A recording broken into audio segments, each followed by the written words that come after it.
Apakah Allah itu benar-benar menurunkan agama untuk manusia? Jawabannya adalah tidak.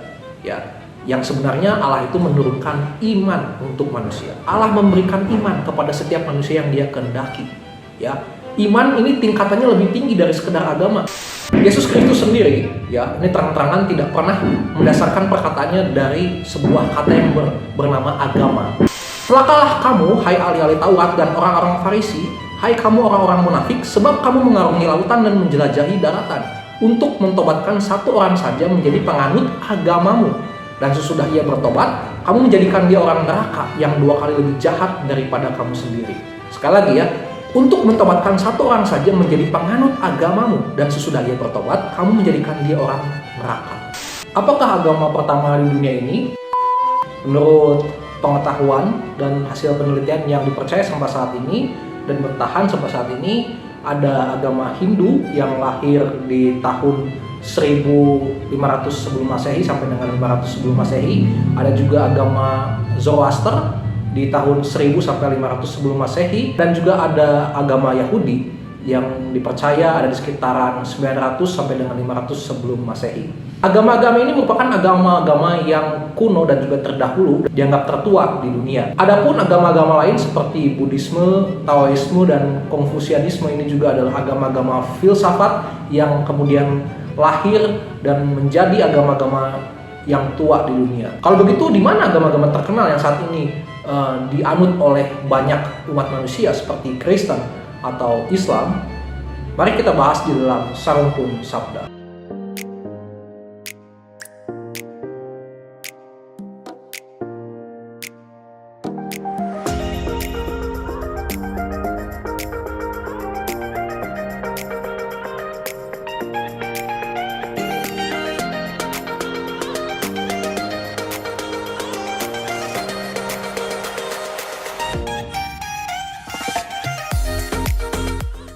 Kalau memang agama itu diciptakan atau diturunkan oleh Allah, maka agama apa yang paling benar dan agama mana yang merupakan agama pertama kali di dunia ini?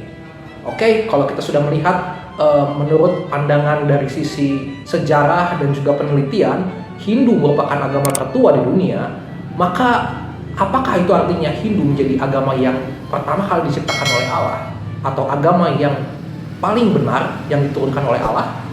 Dan manusia dengan sempurna pada awalnya, dan tidak mungkin manusia diciptakan oleh Allah dengan memiliki dosa atau memiliki kekurangan atau kecacatan di dalam hidup manusia, ya, sehingga tidak diperlukan adanya agama di sisi manusia pertama kali diciptakan oleh Allah. Misalnya di dalam kepercayaan Abrahamik, Adam dan Hawa sebagai manusia pertama kita tahu diciptakan dengan baik adanya, ya, dan kemudian barulah setelah mereka jatuh di dalam dosa dan diusir dari Eden, kemudian lalu datanglah petunjuk-petunjuk yang datangnya daripada Allah agar manusia kembali hidup dengan baik dan seturut kehendak Allah. Nah, di dalam kepercayaan Hindu ada namanya Swayambhu Manu dan Satarupa yang merupakan pembelahan dari Dewa Brahma yang kemudian menjadi 2 manusia pertama di dunia ini.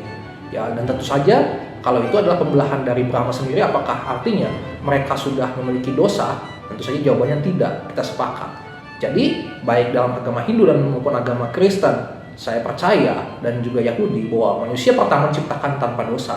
Agama yang bermakna tidak kacau, yang bertujuan untuk membimbing manusia atau menunjukkan manusia kepada jalan yang tidak kacau, yang damai, itu tidak diperlukan sejak awal.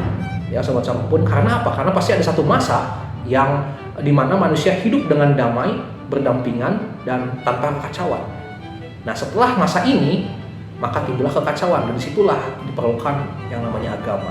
Faktanya, ya, selain karena manusia pertama diciptakan sekitar 4000 tahun sebelum Masehi, dan agama yang pertama kali dipercaya sampai saat ini yaitu Hindu, itu sekitaran 1500 sebelum Masehi sampai dengan 500 sebelum Masehi, itu memberikan kita dasar bahwa pada zaman Adam, ya, itu tidak diperlukan adanya agama.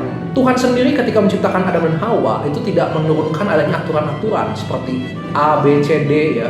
Bahkan Tuhan juga tidak menyuruh Adam untuk menyembah Dia. Tapi kenapa kemudian Adam dan Hawa bisa hidup berdampingan dengan damai? dengan tidak kacau, ya. Adam telah melihat sendiri bagaimana Allah yang dia lihat dan juga dia alami itu benar-benar adalah Allah yang hidup dan nyata, bukan Allah karangan ataupun Allah yang dibuat-buat. Dalam kebudayaan Yahudi, kata melihat yang memiliki akar ra'ah, ya, itu juga berarti mengalami secara langsung. Misalnya begini, Sobat Sarumpun melihat laut dari layar televisi, tetapi itu Sobat Sarumpun lihat dari televisi, bukan dilihat secara langsung dari pantai misalnya. Nah, ini akan berbeda ketika Sobat Sarumpun kemudian mendatangi pantai dan melihat secara langsung, ya, ada lautan. Tentu Sobat Sarumpun bisa merasakan ada angin yang sepoi-sepoi, ada suasana yang enak, ada suara-suara yang tidak bisa mungkin didapatkan dari televisi. Nah, inilah ra'ah atau melihat secara langsung yang dialami oleh Adam dan Hawa. Nah, jadi agama itu bukan hanya berarti tidak kacau, tetapi agama adalah upaya manusia untuk melihat Allah atau melihat Tuhan, ya. Jadi manusia ingin melihat kembali Tuhan melalui agama. Misalkan di Ayub 42 ayat kelima, itu di situ Ayub dengan tegas mengatakan, hanya dari orang saja dulu aku mengetahui engkau, tetapi sekarang aku telah melihat engkau secara langsung, berhadapan muka dengan muka. Artinya Ayub bukan hanya melihat Allah, tapi dia juga mengenal Allah. Dia mengetahui Allah yang benar seperti apa, sehingga dia bertobat dari perkataannya yang lama. Ketika Adam dan Hawa kemudian terusir dari Eden, nah kemudian disinilah kita bisa melihat bagaimana Kain, ya, yang merupakan keturunan mereka, akhirnya gagal untuk memahami kehendak Allah. Ya, Kain tidak seperti Habel adiknya yang mempersembahkan dengan benar. Ya, ini bukti bahwa mulai adanya ketidakcocokan antara manusia dan juga kehendak atau keinginan Allah. Dan ini terus berlanjut sampai dengan generasi-generasi selanjutnya.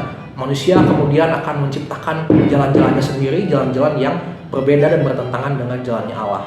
Ya, nah disinilah kemudian kita bisa mengetahui bahwa manusia sehebat apapun tidak akan bisa mencapai kembali Allah. Bagaimana mungkin? Karena Tuhan sendiri sudah mengusir manusia dari Eden akibat jatuhan manusia dalam dosa. Tetapi kemudian Allah atau Tuhan kemudian harus kembali mencari dan juga ingin menarik mereka kembali untuk bersama-sama tinggal dengannya, ya, di Firdaus. Dan inilah kemudian akan menjadi misi Allah, bukan menjadi misi manusia untuk mencari Tuhan. Di dalam tafsiran Islam, ya, Adam sendiri memang diketahui beragama tauhid atau menyembah hanya kepada Allah yang satu.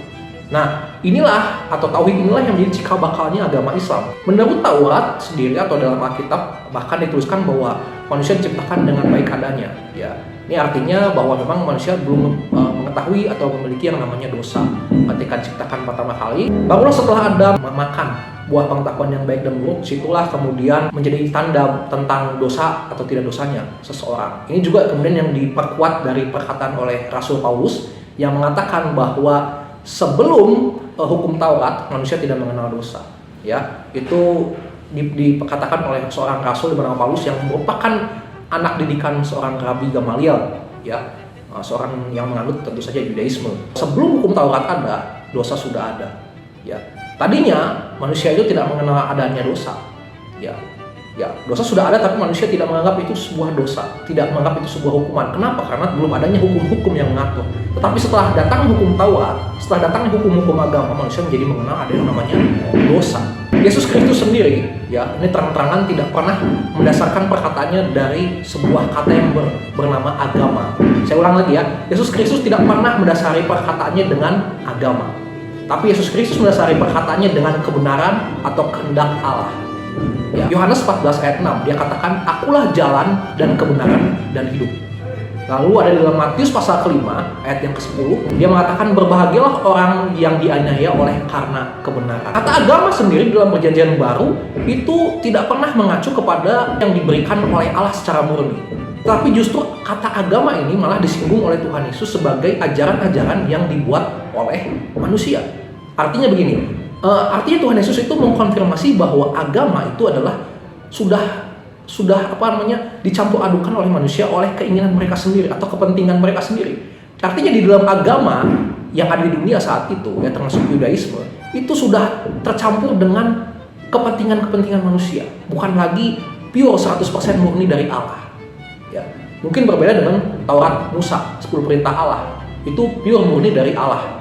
Tetapi ketika di zaman perjanjian baru Yesus lahir ke dunia, dia terang-terangan menegaskan gitu bahwa agama saat itu sudah bukan lagi murni berasal dari Allah. Matius 23 ayat ke-15. Celakalah kamu, hai ahli-ahli Taurat dan orang-orang Farisi, hai kamu orang-orang munafik, sebab kamu mengarungi lautan dan menjelajahi daratan untuk mentobatkan satu orang saja menjadi penganut agamamu. Dan sesudah ia bertobat, kamu menjadikan dia orang neraka yang 2 kali lebih jahat daripada kamu sendiri. Sekali lagi ya, untuk mentobatkan satu orang saja menjadi penganut agamamu, dan sesudah ia bertobat, kamu menjadikan dia orang neraka. Nah, jadi ketika orang-orang Farisi yang beragama Yudaisme ini mentobatkan orang masuk ke dalam agama mereka, yaitu agama yang Yudaisme, yang sudah mereka campurkan dengan ajaran-ajaran kepentingan mereka sendiri, itu justru malah membawa orang itu masuk ke dalam neraka, bukannya ke dalam surga.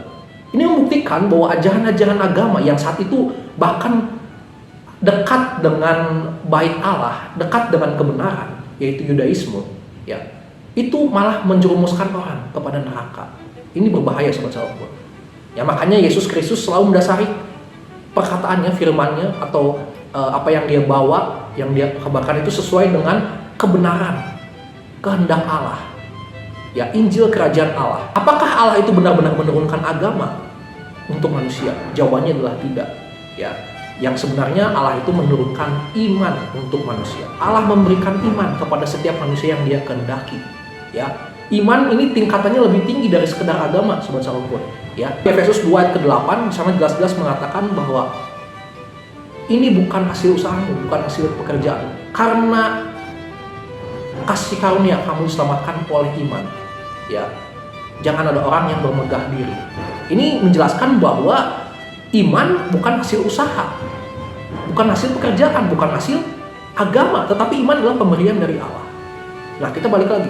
Agama ada karena usaha manusia ingin balik lagi ke Allah. Agama ada karena jalan manusia yang sesat. Karena keberdosaan manusia, maka agama ada. Elia, Henok, Nuh, mereka adalah orang-orang yang disebutkan di dalam kitab suci diselamatkan bukan karena agama, tetapi karena iman mereka.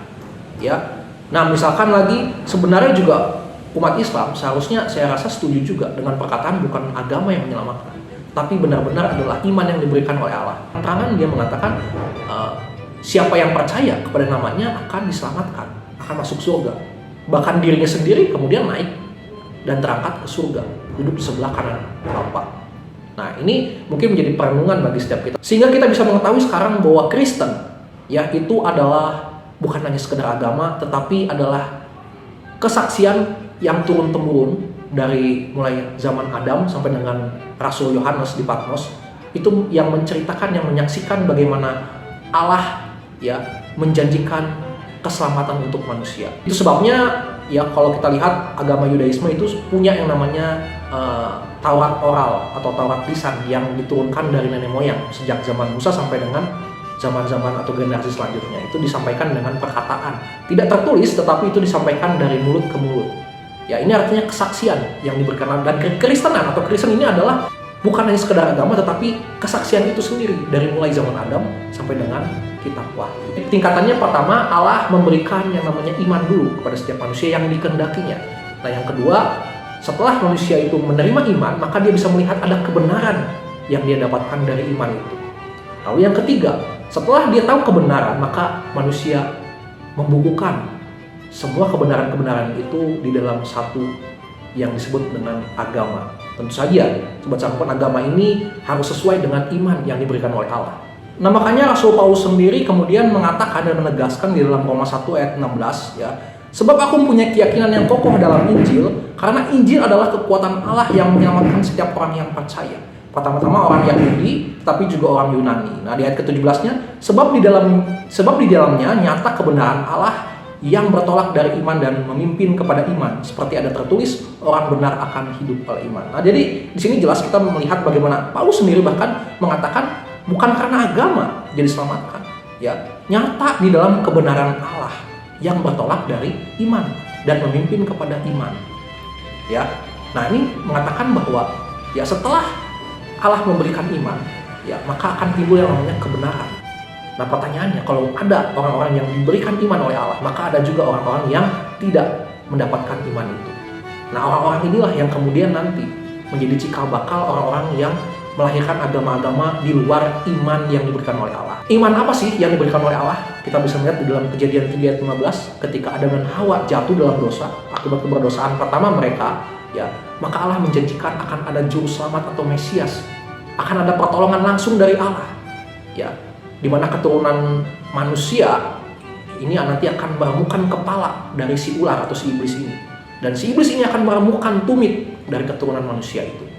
Tentu saja itu menggambarkan sosok pribadi Tuhan Yesus Kristus yang mati di kayu salib, yang menang atas iblis, tapi dia harus mati di atas kayu salib, ya. Tapi bukan hanya itu, dia kemudian bangkit dan naik dan akan kemudian datang kembali.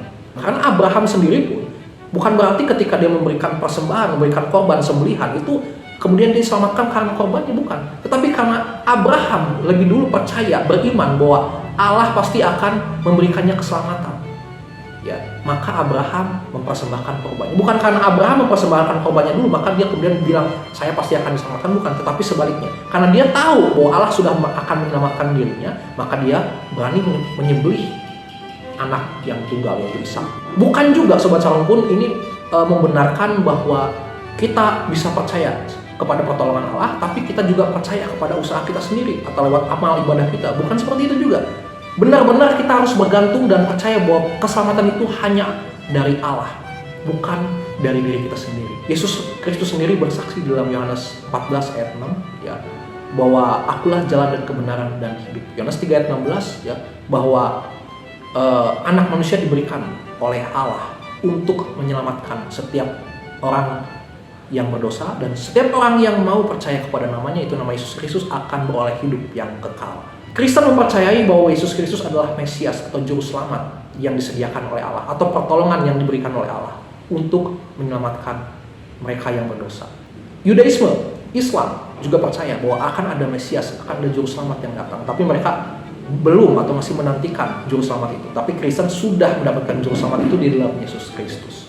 Yesus juga berkata bahwa kehendak Bapa di surga adalah supaya setiap orang yang percaya kepada nama anak akan diselamatkan, akan dibangkitkan, ya, membawa kehendak Bapa di surga. Yohanes 7 ayat 16. Jadi Kristen adalah sebutan untuk pengikut Kristus, dan Kristus sendiri itu membawa ajaran dari Bapanya. Ya, ini artinya Kristen adalah satu-satunya agama yang dikehendaki dan juga membawa kebenaran dari Allah. Namun Kristen juga lebih dari sekedar agama, ya, karena di dalamnya terkandung kebenaran dan juga kehendak Allah yang melampaui kata agama. Tetapi tunggu dulu, kalau memang Kristen adalah agama yang benar, agama yang dikehendaki oleh Allah, tapi kenapa Kristen justru lahir di belakang? Ya, justru lebih duluan Hindu, lebih duluan Zoroaster, lebih duluan Yudaisme. Nah, ini seperti ini simpelnya Sobat Shalom. Misalkan kalian itu memotret atau memfoto satu buah pemandangan di pantai misalkan. Kalian foto di tahun 2010. Lalu kemudian kalian cetak fotonya di tahun 2023. Ada 13 tahun tuh jaraknya.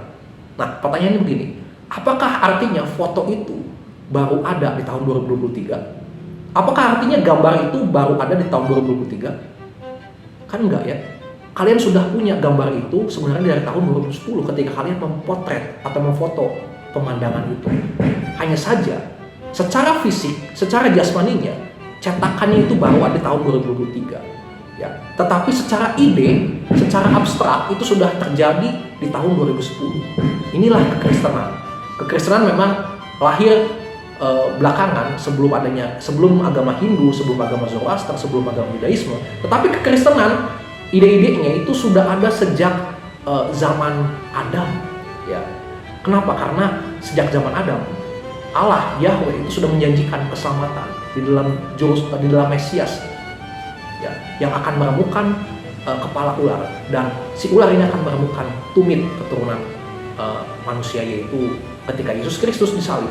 Yesus Kristus diremukan tumitnya, tapi Yesus Kristus juga meremukan kepala ular atau iblis ini. Inilah yang kemudian menjadi penggenapan, ya, bahwa Mesias sudah datang. Jadi sekali lagi Sobat Shalom, kekristenan atau Kristen itu bukan hanya sekedar agama, tetapi merupakan kesaksian yang diturunkan turun-temurun dari mulai zaman Adam sampai dengan zaman Rasul Yohanes di Patmos, penglihatannya, ya, itu kemudian membawa satu pesan atau satu inti, yaitu bahwa keselamatan hanya datang dari Allah di dalam Yesus Kristus yang adalah Mesias, yang harus mati di kayu salib, yang akan menyelamatkan umat manusia dan kemudian akan membawa kembali kita, menjemput kita kembali ke dalam kerajaan Allah yang kekal, yaitu surga. Kiranya ini boleh memberkati kita semua, tetap semangat untuk terus belajar firman Tuhan. Tuhan Yesus memberkati kita. Amin. Shalom.